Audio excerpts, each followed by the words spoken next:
आज के इस लेक्चर में हम कमिश्नर इनलैंड रेवेन्यू की जो अथॉरिटी है, इनकम टैक्स अथॉरिटी, उसको डिस्कस करेंगे इंशाल्लाह ताला।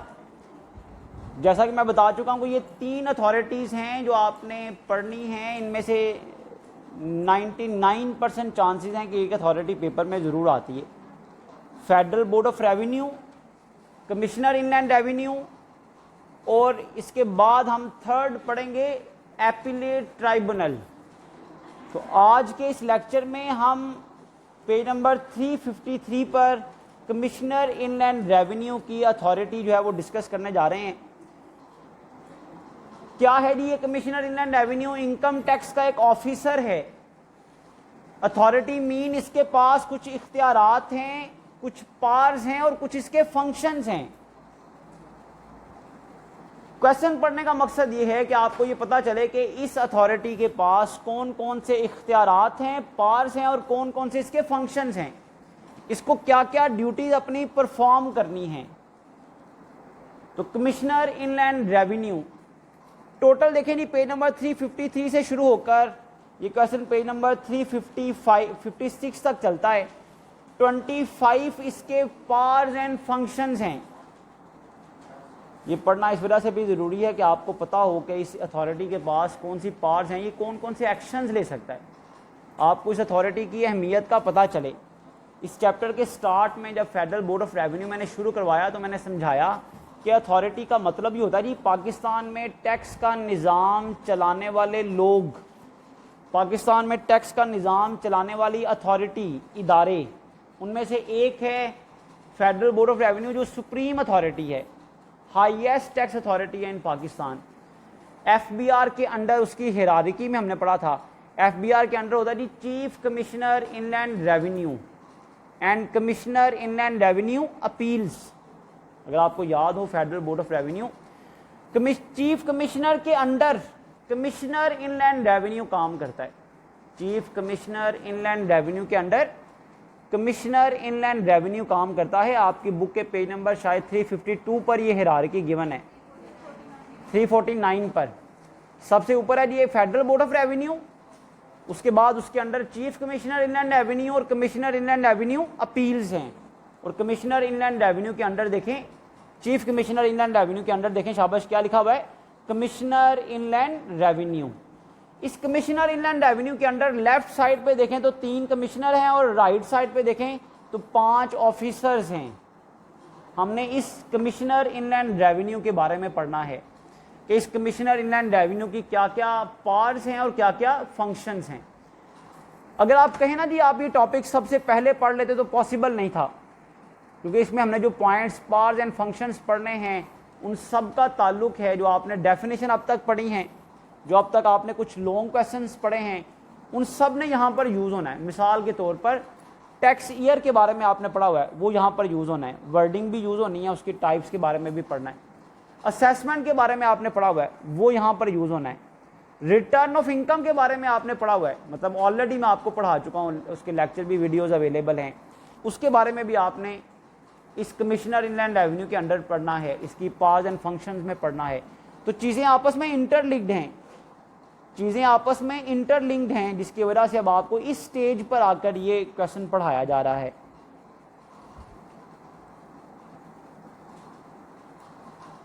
Commissioner inland revenue first power and function है बेटा पेज नंबर 354 पर, tax on retirement payments. Tax on, बेटा रिटायरमेंट पेमेंट का मतलब पहले आपको समझ आना चाहिए। रिटायरमेंट पेमेंट का मतलब होता है रिटायरमेंट के बाद मिलने वाली रकम, रिटायरमेंट के बाद मिलने वाली रकम। अब रिटायरमेंट के बाद जो रकम मिलती है वो गोल्डन हैंडशेक के नाम से मिलती है, या इसके अलावा कोई भी रिटायरमेंट पेमेंट मिले, मोस्टली जो टैक्सेबल होती है ना वो गोल्डन हैंडशेक की पेमेंट है। अब ये जो रिटायरमेंट के बाद पेमेंट मिलेगी, इस पर टैक्स लगेगा या नहीं लगेगा? तो इस पर 2 ऑप्शन है। गोल्डन हैंडशेक जो रिटायरमेंट के वक्त मिलता है उस पर 2 तरह से टैक्स लग सकता है। बात फॉलो कर रहे हैं? एक क्या है कि उस पर नॉर्मल टैक्स रेट के मुताबिक टैक्स लगे, जिस तरह जिस साल आप इनकम कमा रहे हैं, उस साल जो बाकी इनकम पर टैक्स लगा है ना, गोल्डन हैंडशेक भी पर भी उसी रेट से टैक्स लग जाए। दूसरा तरीका यह है कि देखा जाए पिछले 3 सालों का टैक्स रेट क्या है, पिछले 3 सालों का, उन 3 सालों के टैक्स रेट की एवरेज ली जाए और उस रेट के मुताबिक गोल्डन हैंडशेक पर टैक्स लगाया जाए। एवरेज लेना आप समझते हैं, पिछले 3 साल का टैक्स ऐड करें, उसको 3 पर डिवाइड करें तो एवरेज आ जाती है। तो 2 तरीके हैं, या नॉर्मल टैक्स रेट या एवरेज। नॉर्मल मतलब जो रूटीन में बाकी इनकम का चल रहा है वही टैक्स रेट आप किस पर अप्लाई कर दें, गोल्डन हैंडशेक पर। क्लियर है?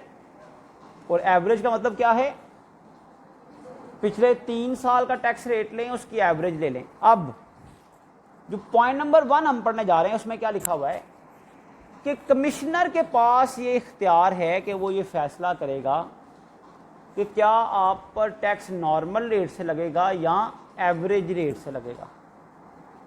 कमिश्नर के पास ये अथॉरिटी है कि वो फैसला करेगा कि रिटायरमेंट पेमेंट्स पर जो टैक्स है ना, वो नॉर्मल रेट से लगाना है या एवरेज रेट से। पहला पॉइंट है, commissioner inland revenue CIR allow an employee to pay tax on his retirement payments and golden handshake payment। Retirement payments या गोल्डन हैंडशेक पेमेंट जो है उस पर टैक्स पे करे एज पर नॉर्मल प्रोसीजर के तहत, और पे tax on the basis of average rate of tax based on the 3 preceding tax year. कि वो नॉर्मल रेट से टैक्स पे करे या एवरेज रेट से टैक्स कैलकुलेट करे। वो एवरेज है जो पिछले 3 सालों का होगा, उसकी एवरेज लेके, जो पिछले 3 सालों का टैक्स रेट होगा उसकी एवरेज लेके जो टैक्स आएगा उसके मुताबिक टैक्स चार्ज। सेकेंड पॉइंट है salary in arrears. Salary in, देखिए बेटा, अगर कोई भी इंप्लॉय जॉब करता है ना तो उसे सैलरी मिलती है मंथ एंड पर। सैलरी कब मिलती है? लेकिन मंथ अगर खत्म हो जाता है ना 31 को या 30th को, तो सैलरी मिलती है नेक्स्ट मंथ की 1st को, 2nd को, 3rd को या 7 को, नेक्स्ट मंथ की। अब ये पॉइंट समझें कि एक साल में होते 12 महीने, सैलरी 11 महीने की मिलती है। जनवरी की सैलरी फरवरी में, फरवरी की सैलरी मार्च की सैलरी, तो लास्ट मंथ जो दिसंबर का होगा उसकी सैलरी अगले साल जनवरी में, दिसंबर की सैलरी। इसी तरह अगर कुछ बकाया जात हों कि सैलरी कम मिल रही हो, उन्होंने क्लेम किया हो एम्प्लॉय ने कि भाई मुझे मेरी सैलरी पूरी दी जाए, गवर्नमेंट ना मान रही हो, उसने कोर्ट में केस कर दिया हो, केस वो विन कर जाए, अब कंपनी उसे सारे एरियर अदा करे, बकाया जात अदा करे पिछले 5 सालों के। अगर किसी को अपनी सैलरी के बकाया जात पिछले सालों के इस साल मिल रहे हों, करंट ईयर में, तो सवाल ये पैदा होता है कि उस पर टैक्स लगेगा या नहीं लगेगा, इस साल लगेगा या पिछले सालों में लगेगा। तो ये 2 ऑप्शन है। एक ऑप्शन तो ये है कि उसकी पूरी सैलरी जिस साल उसने कमाई है ना, अर्न की है, उसी साल उस पर टैक्स लग जाता। और एक ऑप्शन ये है क्योंकि उसे मिल नहीं रहा ना कुछ चीज़ें, कुछ बकाया जात नहीं मिल रहे, तो जितनी देर तक नहीं मिल रहे उतनी देर तक टैक्स नहीं लगेगा। जब बकाया जात सारे मिल जाएंगे, जिस साल मिलेंगे उस साल पे टैक्स लग जाएगा। तो ये 2 ऑप्शन है कि क्या सैलरी के जो एरियर्स हैं उन पर टैक्स जो है वो उस साल लगना है जिस साल आपने उसे अर्न किया है, या उस साल लगना है जिस साल वो रिसीव हुए हैं। अर्न आपने 2 साल पहले किया था, मिले इस साल हैं। फॉलो करें बात? तो ये भी कमिश्नर फैसला करेगा कि क्या सैलरी जो पोर्शन एरियर में मिला है उस पर टैक्स उसी साल लगना है जिस साल आपने अर्न की है, या उस साल लगना है जिस साल आपको रिसीव हुई है। Commissioner allow an employee to pay tax on salary received in arrears in the tax year in which services were rendered. जिस साल उसने सर्विसेज प्रोवाइड की हैं उस साल टैक्स लगना है, या जिस साल उसे रिसीव हुआ है ये एरियर उस साल टैक्स लगना है। इसका फैसला भी कौन करेगा? कमिश्नर करेगा। उसके बाद बेटा 3rd पॉइंट है permission of tax year. Tax year के बारे में आपने पढ़ा 3 तरह का टैक्स ईयर होता है। मेनली तो 2 तरह का होता है ना, नॉर्मल और स्पेशल। तो परमिशन देना कि कौन नॉर्मल टैक्स ईयर यूज करेगा और कौन स्पेशल टैक्स ईयर यूज करेगा। अगर कोई स्पेशल टैक्स ईयर यूज कर रहा है, उसने चेंज करवाना है, तो इसकी परमिशन भी कौन देगा? कमिश्नर देगा। अगर कोई नॉर्मल यूज कर रहा है, उसने स्पेशल टैक्स ईयर यूज करना चाहता है, तो उसकी इजाजत भी कौन देगा? कमिश्नर देगा।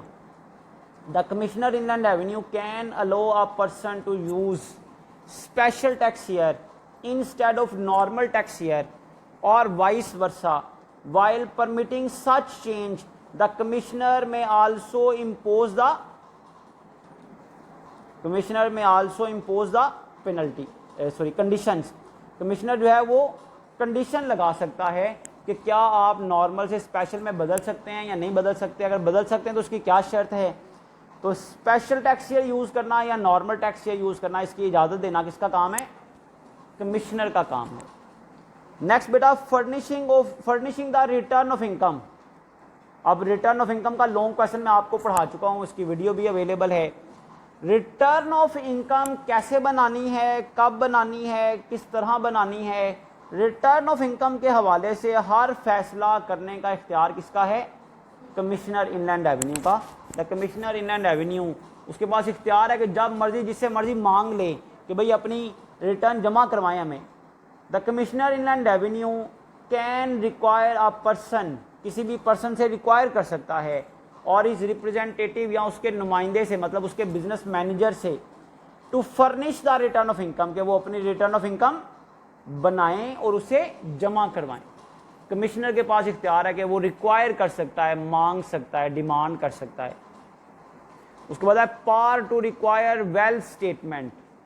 अब ये भी रिटर्न ऑफ इनकम के बारे में आपको मैंने समझाया था, वेल्थ स्टेटमेंट होती क्या है। तो ये भी पावर है, ये भी ताकत है, ये भी इख्तियार है कमिश्नर का कि वो किसी से भी वेल्थ स्टेटमेंट मांग सकता है, रिक्वायर कर सकता है। ये सब पॉइंट्स की समझ तब आनी है जब आपने अब तक पढ़ाया गया सिलेबस याद किया हो, समझा हो, फिर ये पॉइंट समझ आते हैं। तरतीब है, टैक्स पढ़ने पढ़ाने की भी तरतीब है। आप कोई भी चीज़ सबसे पहले नहीं पढ़ सकते। हम तरतीब से पढ़ रहे हैं भाई, वो चीज़ें जो आप अब पढ़ सकते हैं ना, उनको आप पढ़ाया जा रहा है। जिनका पहले पढ़ना ज़रूरी था उनको पहले पढ़ाया है। हम बुक की तरतीब से नहीं चल रहे। मतलब ये क्वेश्चन आप चाहते हैं ना भाई, बेशक जितना मर्जी इंपॉर्टेंट है, आप इसको फर्स्ट, मैं कहूँ ना, पहली क्लास में पढ़ लें, आप कुछ डेफिनेशन पढ़े बगैर इसको पढ़ लें तो समझ ही नहीं आनी थी आपको। अब आपके लिए याद करना आसान है। आपको टैक्स ईयर का पता है, आपको रिटायरमेंट पेमेंट का पता है, आपने सैलरी के बारे में पढ़ा हुआ है, आपने रिटर्न ऑफ इनकम के बारे में पढ़ा हुआ है। वेल्थ स्टेटमेंट का मैंने डिटेल में बताया था जब रिटर्न ऑफ इनकम के बारे का टॉपिक समझाया था। नेक्स्ट आ जाए नोटिस ऑफ डिसकंटिन्यूड बिजनेस। आमतौर पे ये होता है जो बिजनेस डिसकंटिन्यूड हो जाए ना, चलता चलता रुक जाए, खत्म हो जाए या स्टॉप हो जाए किसी वजह से, वो बिजनेसेस ना अपनी आमदनी की तफसीलात मुहैया करना छोड़ देते हैं। रिटर्न ऑफ इनकम के बारे में हमने पढ़ा है कि हर साल हर पर्सन की जिम्मेदारी है कि वो अपनी आमदनी की तफसीलात टैक्स डिपार्टमेंट को जमा करवाए। लेकिन अगर कोई अपनी रिटर्न ऑफ इनकम जमा नहीं करवाता, उसके खिलाफ एक्शन लेना भी किसका काम है? टैक्स डिपार्टमेंट का, कमिश्नर का काम है। नोटिस ऑफ डिसकंटिन्यूड बिजनेस का मतलब ये है, मैंने बताया कि जो बिजनेस डिसकंटिन्यूड हो जाता है ना, वो अपनी रिटर्न, अपनी आमदनी की तफसीलात मुहैया करना भी छोड़ देता है।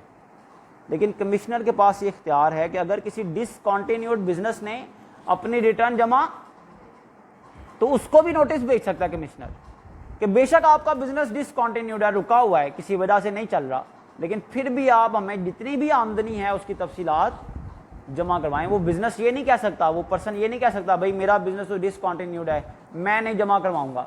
कमिश्नर के पास ये इख्तियार है कि वो डिमांड कर सकता है कि भाई अपने रिटर्न ऑफ इनकम आप जमा करवाएं। The commissioner can require a person to furnish the return if the business is discontinued and the person has not furnish his return of income. उसने अपने रिटर्न ऑफ इनकम जमा नहीं करवाई जबकि साल खत्म हो चुका है, क्योंकि उसका बिजनेस डिसकंटिन्यूड था, तो कमिश्नर उसे रिक्वायर कर सकता है, डिमांड कर सकता है। उसके बाद बेटा extension of time furnishing return. ये भी रिटर्न ऑफ इनकम वाले क्वेश्चन में मैं बता चुका हूं कि रिटर्न जमा करवाने की मुकर्रर तारीख होती है, ड्यू पीरियड होता है, ड्यू टाइम होता है, उसका ड्यू डेट होती है कि भाई आपने इस तारीख तक रिटर्न जमा करवानी है। अगर कोई रिटर्न जमा नहीं करवाएगा तो उसके खिलाफ एक्शन होगा, पेनल्टी चार्ज होगी, जुर्माना आयद होगा। लेकिन कमिश्नर के पास ये इख्तियार है कि अगर कोई भी उसे अप्लाई करता है ऑन टाइम, ये नहीं कि ड्यू डेट गुजर गई, मुकर्ररा तारीख गुजर गई और बाद में जाके दरख्वास्त दे। दरख्वास्त देने का असूल ये है कि मुकर्ररा तारीख से पहले अप्रोच किया जाए और रिक्वेस्ट की जाए भाई मुझे कुछ एक्सटेंशन दे दी जाए, कुछ टाइम दे दिया जाए मजीद, मैं उसमें अपनी रिटर्न बनाकर आपको जमा करवा दूंगा, किसी वजह से मैं नहीं करवा सका। तो कमिश्नर के पास ये इख्तियार है कि वो एक्सटेंशन दे सकता है।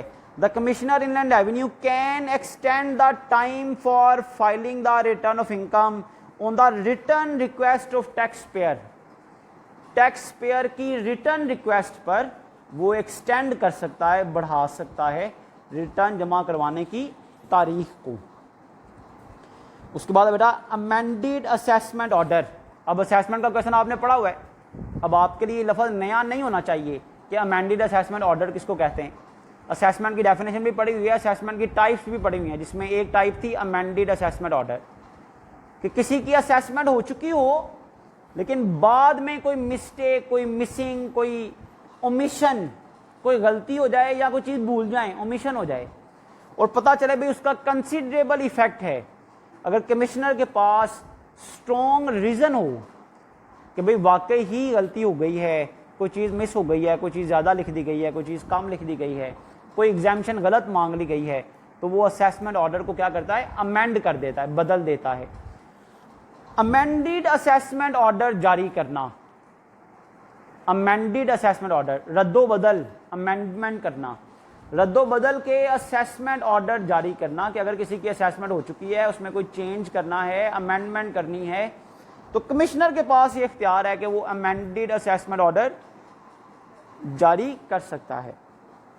The commissioner inland revenue has the power to make an amended assessment order. Commissioner inland revenue के पास ये इख्तियार है कि वो अमेंडेड असेसमेंट ऑर्डर जारी कर सकता है। उसके बाद बेटा प्रोविजनल असेसमेंट, ये भी हमने पढ़ा हुआ है असेसमेंट के टॉपिक में। प्रोविजनल कहते हैं आरजी असेसमेंट, कंडीशनल असेसमेंट, कि अगर कोई पर्सन अपनी रिटर्न ऑफ इनकम जमा नहीं करवाता, अपनी आमदनी की तफसीलात जमा नहीं करवाता, तो कमिश्नर उसकी आरजी असेसमेंट कर देता है अवेलेबल इंफॉर्मेशन की बेस पर। कमिश्नर के पास जो भी अवेलेबल डाटा होता है ना, वो उसकी बुनियाद पर उसकी असेसमेंट कर देता है, लेकिन उसको टाइम दे देता है कि आपके पास 30 दिन का टाइम है, आप अपनी तफसीलात खुद जमा करवा दें। अगर आप जमा करवा देंगे तो हमारी की गई जो असेसमेंट है, जो टैक्स कैलकुलेशन है, हम उसको कैंसिल कर देंगे, आपकी प्रोवाइड की गई तफसीलात को हम मान लेंगे। बात फॉलो कर रहे हैं। प्रोविजनल कहते हैं आरजी असेसमेंट, कि जब कमिश्नर अपनी मर्जी से, मतलब अपने पास जो अवेलेबल डाटा होता है उसकी बुनियाद पर किसी की असेसमेंट कर दे। असेसमेंट करने का मतलब भी समझते हैं कि नहीं? असेसमेंट का मतलब है किसी की इनकम, किसी का टैक्स कैलकुलेट करने के लिए जो उसकी आमदनी का डाटा, उसके खर्चों का डाटा, उसकी टैक्स पेमेंट्स का डाटा कलेक्ट किया जाता है ताकि उसका फाइनल टैक्स फाइंड आउट किया जाए। इस अमल को असेसमेंट कहते हैं। ये लॉन्ग क्वेश्चन आपको पढ़ाया हुआ है बेटा इसका। If the tax payer does not file the return of income in spite of a notice by the income tax authority, income tax authority के नोटिस के बावजूद अगर कोई अपने रिटर्न जमा नहीं करवाता, अपनी आमदनी की तफसीलात मुहैया नहीं करता, commissioner inland revenue can make provisional assessment in this case. तो कमिश्नर इनलैंड रेवेन्यू ऐसी सूरत में आरजी असेसमेंट कर देता है, मतलब खुद असेसमेंट कर देता है। बेटा अगर आपको याद हो तो मैंने बताया था कि इनकम टैक्स ऑर्डिनेंस 2001 जब से आया है, उसमें मेजर चेंज ये था कि अब हर पर्सन को ये इख्तियार है, ये कहा गया, ये जिम्मेदारी दे दी गई कि वो साल के एंड पर अपनी आमदनी की तफसीलात खुद मुहैया करे, अपने एक्सपेंडिचर खुद बताए, अपनी टैक्स पेमेंट्स खुद बताए, ताकि उसकी final tax liability find out की जाए। जबकि प्रीवियसली मैंने बताया था 2001 से पहले क्या होता था, टैक्स डिपार्टमेंट के ऑफिसर घरों में चक्कर लगाकर, दफ्तरों में विजिट करके लोगों से उनकी मालूमात लेते थे। तो अगर कोई नोटिस के बावजूद अपनी तफसीलात जमा नहीं करवाएगा तो टैक्स डिपार्टमेंट उसे माफ नहीं करेगा। टैक्स डिपार्टमेंट के पास जो अवेलेबल डाटा होगा उसी की बुनियाद पर टैक्स डिपार्टमेंट उसकी असेसमेंट कर देगा और उसे फिर टाइम दे देगा, भाई कि अगर आप इस टाइम में अपनी रिटर्न खुद जमा करवा देंगे तो ठीक है, वरना हमने जो असेसमेंट आपकी की है ना वही फाइनल होगी, उसी के मुताबिक फिर आपको टैक्स पे करना पड़ेगा। नेक्स्ट है ट्रांजैक्शन बिटवीन एसोसिएट्स। एसोसिएट्स की डेफिनेशन भी मैं आपको पढ़ा चुका हूँ। एसोसिएशन ऑफ पर्सन के मेंबर, क्लोज रिलेटिव्स, जिनका आपस में रिलेशन हो, इतना रिलेशन हो कि one person may reasonably be expected to act in accordance with the instruction of other, or both may reasonably be expected to act in accordance with the instruction of third person. ये definition का हिस्सा है जो मैंने आपको बताया था associates का। आप समझ लें आसान लफ्जों में, एसोसिएट्स का मतलब है पार्टनर्स, जो बिजनेस पार्टनर्स होते हैं। भाई पार्टनर्स के दरमियान जाहिर सी बात है हर दफा एक जितनी रेशो नहीं होती। किसी पार्टनर ने ज्यादा इन्वेस्टमेंट की होती है, किसी ने कम इन्वेस्टमेंट की होती है। किसी के हिस्से में प्रॉफिट ज्यादा आता है, किसी के हिस्से में प्रॉफिट, किसी के हिस्से में जाहिर सी बात है टैक्स ज्यादा आएगा, किसी के हिस्से में टैक्स कम आएगा। इसी तरह प्रॉपर्टी भी तकसीम होगी उनके दरमियान, आमदनियां भी तकसीम होंगी। तो अगर एसोसिएट्स के दरमियान ट्रांजैक्शंस के प्रॉब्लम हैं, डिवीजन की प्रॉब्लम है, तकसीम का मसला है, तो कमिश्नर फैसला करेगा कि किस पार्टनर, किस एसोसिएट के हिस्से में कितने इनकम, कितने एक्सपेंडिचर, कितने अलाउंसेस आएंगे। कमिश्नर इनलैंड रेवेन्यू डिस्ट्रीब्यूट या अपोर्शन या एलोकेट, ये सारे लफ्ज़ हैं, इनका मतलब है तकसीम करना, एलोकेट करना, डिवाइड करना। कमिश्नर इनलैंड रेवेन्यू अपोर्शन और एलोकेट इनकम, डिडक्शंस और tax credits in respect of any transaction between associates. Associates के दरमियान एलोकेट करना, असाइन करना, तकसीम करना, ये कमिश्नर का काम है बेटा। उसके बाद है अनएक्सप्लेन इनकम और एसेट। अगर कोई अपनी इनकम या अपने एसेट्स को एक्सप्लेन नहीं करता, वाजिया नहीं करता, जाहिर नहीं करता, छुपा के रखता है, तो उसके बारे में कानून बनाना जब वो पकड़ा जाएगा। अगर कोई अपनी इनकम, अपने एक्सपेंडिचर को अनएक्सप्लेन रहने देता है, वाजिया नहीं करता, छुपा हुआ रहने देता है, तो उसके खिलाफ एक्शन लेना किसका काम है? कमिश्नर का। कमिश्नर बताएगा भाई अब उसके साथ क्या सलूक किया जाएगा। कमिश्नर इनलैंड रेवेन्यू में charge on unexplained income or asset, क्या चार्ज करेगा? टैक्स, उन पर टैक्स चार्ज करेगा, उन आमदनियों पर, उन एसेट्स पर जो अनएक्सप्लेन है, जो जाहिर नहीं किए गए, to the value of any unexplained income or asset, उन अनएक्सप्लेन इनकम और एसेट्स की वैल्यू के हिसाब से टैक्स चार्ज करेगा। And determine the value of it is declared less than the fair market value, और अगर उनके एसेट्स की वैल्यू मार्केट वैल्यू से कम बताई गई तो कमिश्नर ये भी काम कर देगा क्या कि उनकी वैल्यू भी डिटरमिन कर देगा भाई कि इन एसेट्स की वैल्यू कितनी है, इन पर कितना टैक्स होना चाहिए। वो इनकम, वो एसेट्स जो अनएक्सप्लेन्ड हैं, जो जाहिर नहीं किए गए, जो बताए नहीं गए। उसके बाद 12th पॉइंट है power to enter the premises. कानून कमिश्नर को यह इख्तियार देता है कि वो आपकी जायदाद में, आपके दफ्तर में, आपकी फैक्ट्री में, आपके गोदाम में एंटर हो सकता है। प्रीमिसेस, उसको सर्च कर सकता है।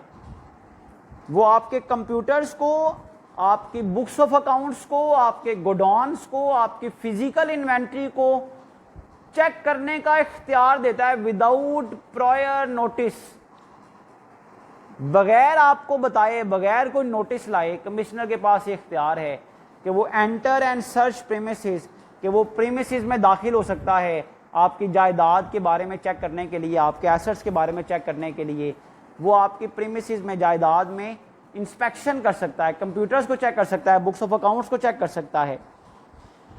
The commissioner inland revenue or any officer authorise in writing, या कोई भी ऑफिसर जिसको इजाजत मिली है टैक्स डिपार्टमेंट की तरफ से, may enter any premises without prior notice within the area assign to him for the purpose of check accounts, documents, computers and stock for taxpayer. बगैर किसी को बताए वो आपके प्रीमिसेस में, बगैर कोई लेटर लेकर आए, बगैर कोई पहले सर्च वारंट लिए बगैर, वो किसी भी डॉक्यूमेंट को, किसी भी स्टॉक को, गोडाउन को चेक कर सकता है ताकि आपकी फाइनल टैक्स लायबिलिटी का पता चलाया जा सके।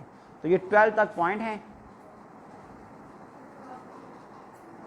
कमिश्नर इनलैंड रेवेन्यू से रिलेटेड हमने लास्ट लेक्चर में पढ़ा था कि कमिश्नर इनलैंड रेवेन्यू की क्या पार्ट्स हैं और क्या फंक्शंस हैं। कमिश्नर इनलैंड रेवेन्यू की पार्ट्स एंड फंक्शन से रिलेटेड हमने फर्स्ट पॉइंट पढ़ा था टैक्स ऑन रिटायरमेंट पेमेंट्स। कि रिटायरमेंट पेमेंट्स पर जो टैक्स है वो नॉर्मल टैक्स रेट भी हो सकता है और एवरेज टैक्स रेट भी हो सकता है। तो नॉर्मल टैक्स रेट के मुताबिक टैक्स देना है या एवरेज रेट के मुताबिक टैक्स देना है, ये कौन डिसाइड करेगा? Commissioner inland revenue. Then salary received in arrear, के सैलरी जो एरियर्स में रिसीव होगी उस पर टैक्स किस साल लगाना है। जिस साल आपको ये सैलरी इन एरियर मिली है इस साल टैक्स लगेगा, या जिस साल आपने सर्विसेज प्रोवाइड की थी, जिस साल के बकाया जात हैं ये उसी साल में टैक्स लगेगा। तो इसका फैसला भी कमिश्नर करेगा। Then permission of tax year, आपने पढ़ा था 2 तरह के टैक्स ईयर हैं, वैसे तो 3 तरह के होते हैं, नॉर्मल, स्पेशल और ट्रांजिशनल। लेकिन ट्रांजिशनल को आप सिलेक्ट नहीं ना कर सकते भाई, नॉर्मल से स्पेशल पर जाएंगे, स्पेशल से नॉर्मल पर आएंगे तो फिर ही ट्रांजिशनल होगा ना। तो ये अलो करना भाई नॉर्मल टैक्स ईयर यूज होगा या स्पेशल टैक्स ईयर यूज होगा। फिर नॉर्मल और स्पेशल टैक्स ईयर की परमिशन देते वक्त कंडीशन इंपोज करना कि किन कंडीशन में नॉर्मल टैक्स ईयर अप्लाई होगा और किन कंडीशन में स्पेशल टैक्स ईयर अप्लाई होगा। Then furnish of return of income, commissioner inland revenue के पास ये इख्तियार है कि वो रिक्वायर करेगा, वो डिमांड करेगा कि अपनी रिटर्न ऑफ इनकम जमा करवाएं, अपनी रिटर्न ऑफ इनकम सबमिट करें। देन फिफ्थ है बेटा power to require wealth statement, power to require wealth statement.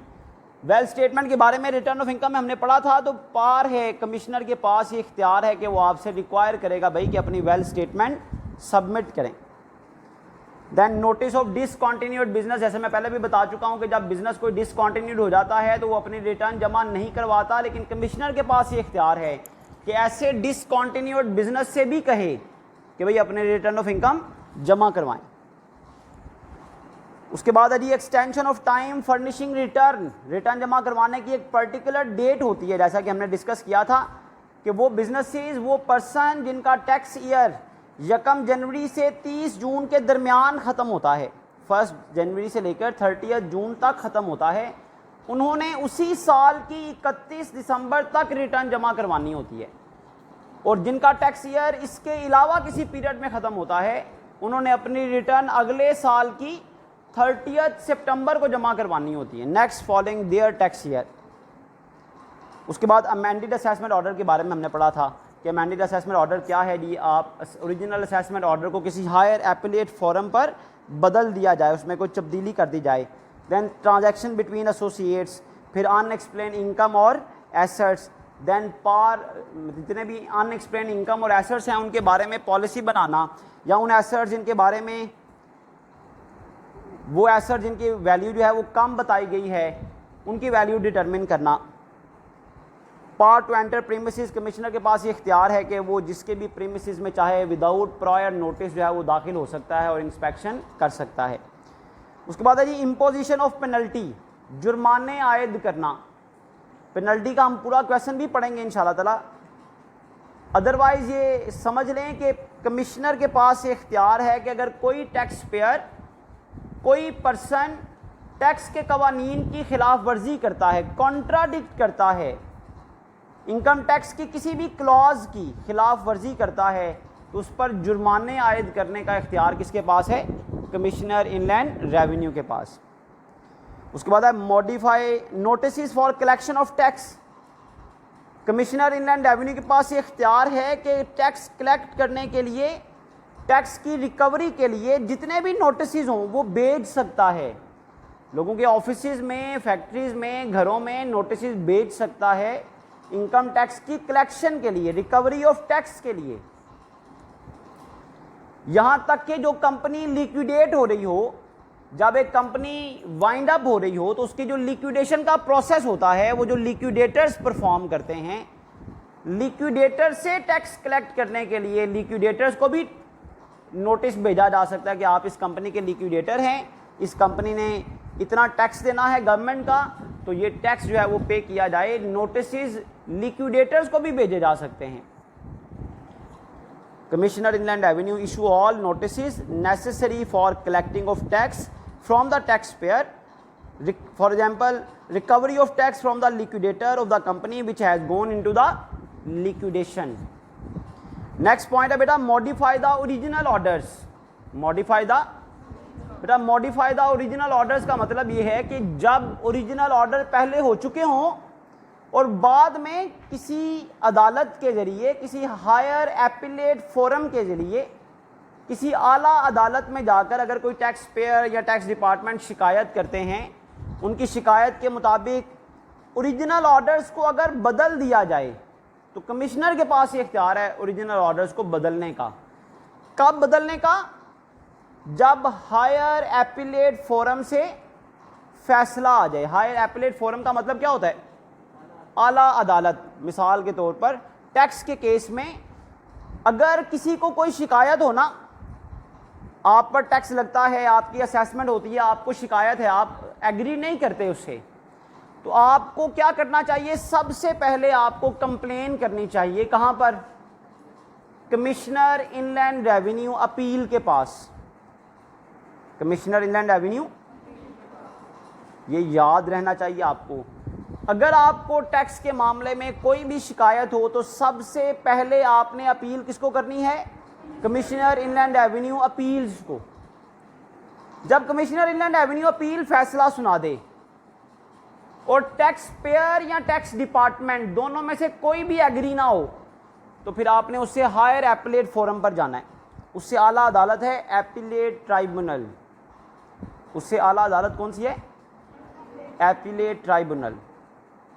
सबसे पहले किसके पास जाना है? कमिश्नर इनलैंड रेवेन्यू अपील के पास। उसके बाद एपिलेट ट्राइब्यूनल, उसके बाद हाई कोर्ट, उसके बाद सुप्रीम कोर्ट। ये 4 एपिलेट फोरम हैं जहां पर अपील की जा सकती है। अगर आप टैक्स डिपार्टमेंट के फैसले से एग्रीड नहीं हैं या किसी एक अदालत के फैसले से एग्री नहीं हैं, तो आप सबसे पहले केस करेंगे किसके पास? कमिश्नर इनलैंड रेवेन्यू अपील्स के पास।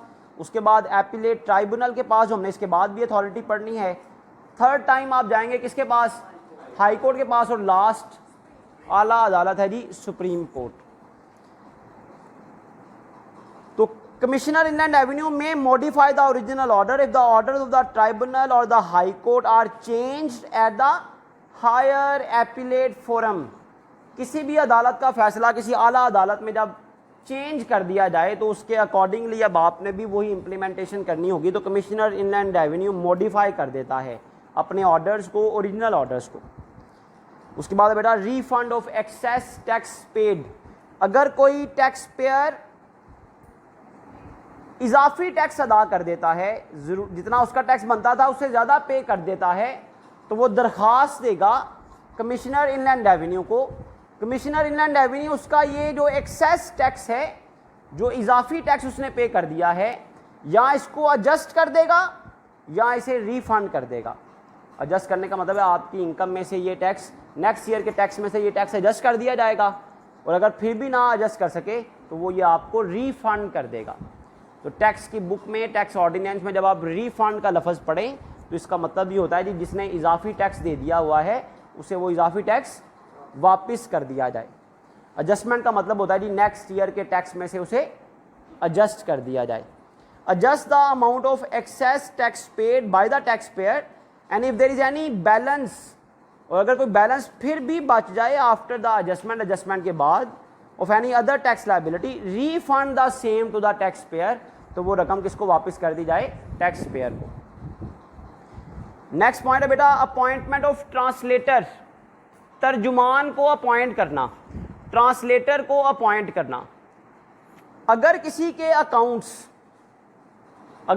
अकाउंट्स उर्दू या इंग्लिश के अलावा किसी और जुबान में बनाए गए हों, तो उन अकाउंट्स को पढ़ने के लिए, ताकि टैक्स असेसमेंट ठीक तरह से हो सके, ट्रांसलेटर को अपॉइंट करना जो उस जुबान को समझता हो। ट्रांसलेटर को अपॉइंट करने का इख्तियार भी किसके पास है? कमिश्नर इनलैंड रेवेन्यू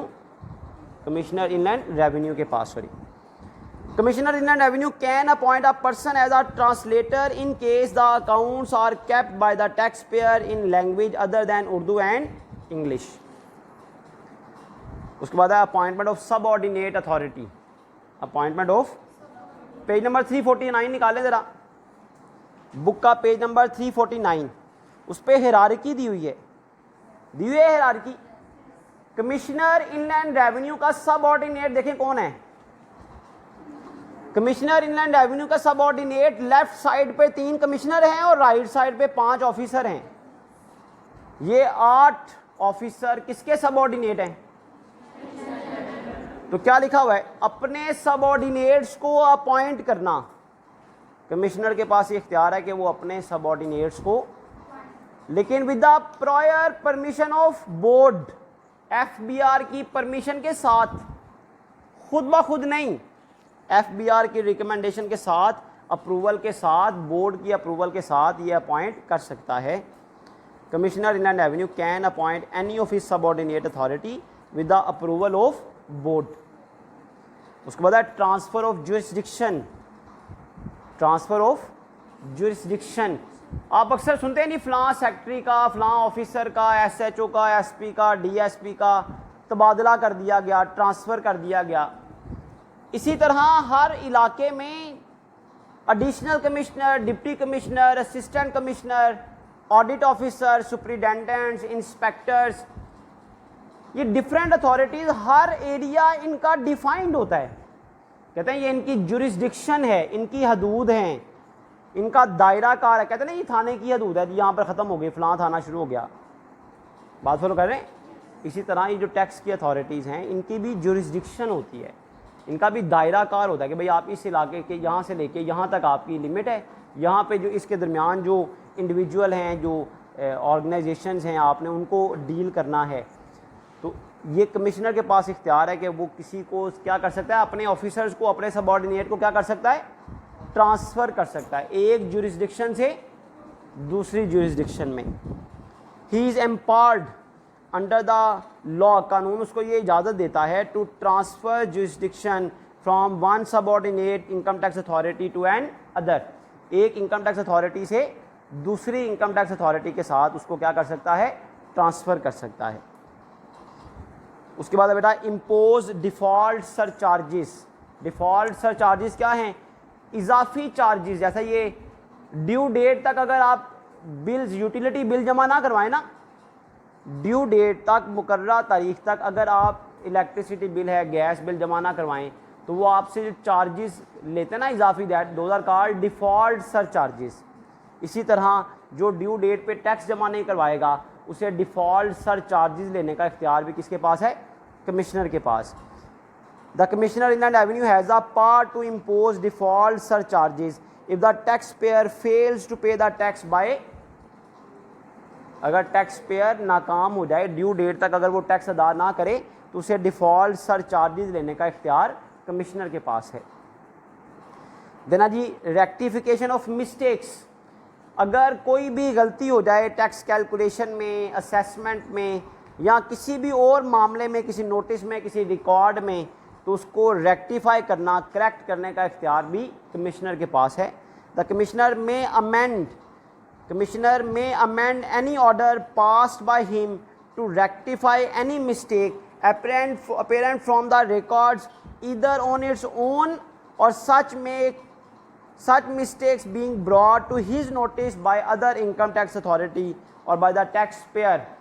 चाहे वो खुद ब खुद असेस कर ले कि उसे गलती हो गई है, या कोई उसको बता दे, कोई और इनकम टैक्स अथॉरिटी बता दे, या टैक्स पेयर खुद कह दे, दरख्वास्त दे भाई ये गलती हो गई है, इसको रेक्टिफाई कर दिया जाए, तो वो रेक्टिफाई कर सकता है। कमिश्नर के पास ये इख्तियार है। उसके बाद है एग्जाम्पशन और लोअर रेट सर्टिफिकेट। आपने पढ़ा है कि कुछ इनकम टैक्स से एग्जैम्प्ट होती हैं और कुछ इनकम टैक्स से माफ़ भी होती हैं। कुछ इनकम टैक्स से एग्जैम्प्ट होती हैं, कुछ इनकम टैक्स, कुछ हिस्सा टैक्सेबल होता है, कुछ हिस्सा एग्जैम्प्ट होता है, और कुछ पर बाकियों की निस्बत कम रेट चार्ज होता है। कौन सी इनकम टैक्स से एग्जैम्प्ट होगी, किस इनकम पर कम रेट अप्लाई होगा? लोअर रेट सर्टिफिकेट या एग्जम्पशन सर्टिफिकेट, टैक्स में माफ़ी का सर्टिफिकेट। ये कौन देगा? कमिश्नर इनलैंड रेवेन्यू के पास इख्तियार है कि किसी इनकम के बारे में उसे एग्जैम्प्ट कर देना या किसी इनकम को लोअर टैक्स रेट चार्ज करना, उसका सर्टिफिकेट जारी करना, ये कमिश्नर के पास इख्तियार है।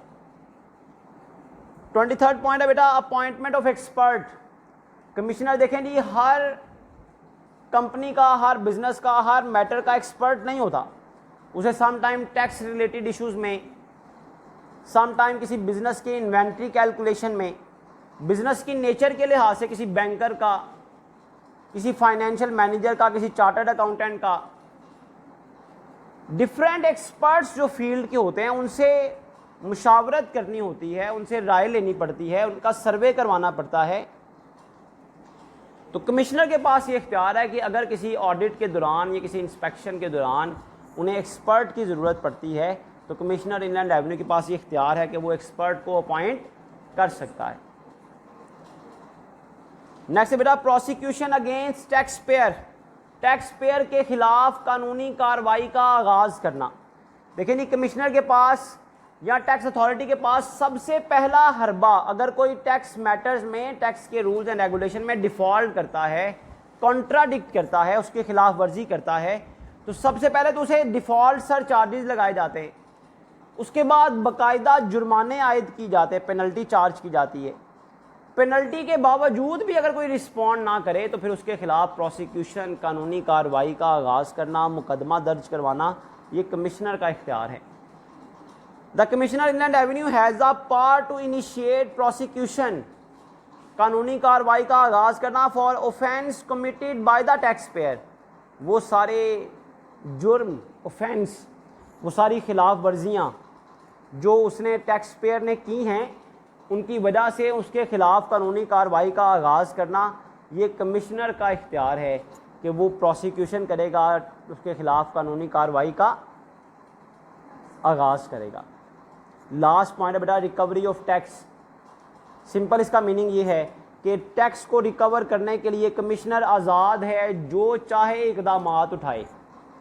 कमिश्नर के पास ये इख्तियार है कि वो टैक्स इकट्ठा करने के लिए नोटिस भेजे, एक्शन ले, विजिट करे, एंटर एंड सर्च प्रेमिसेस करे, जो चाहे करे। टैक्स ऑर्डिनेंस उसको ये इख्तियार देता है कि रिकवरी ऑफ टैक्स के लिए वो सारे जायज़, सारे अप्रोप्रिएट एक्शन ले सकता है। The commissioner inland revenue issue notice to recover the tax from a person who holds money on the behalf of taxpayer. Taxpayer से डायरेक्टली भी टैक्स इकट्ठा किया जा सकता है और उसके रिप्रेजेंटेटिव से, उसके मैनेजर से, उसके नुमाइंदे से, उसके पार्टनर से भी टैक्स इकट्ठा किया जा सकता है। तो ये 25 पॉइंट हैं भी कमिश्नर इनलैंड रेवेन्यू के। 25 के 25 याद करने हैं ताकि पेपर में आप 24 लिख सके। मैंने ये नहीं कहा 20-21 लिख सके। 25 के 25 याद करें ताकि पेपर में आप, ये नहीं कि आप पहले ही जेन बना ले भाई 20-22 लिख लेंगे हम, फिर 12-15 याद रहेंगे। तो पेपर में कोशिश करनी है 20+ पॉइंट्स लिखने की।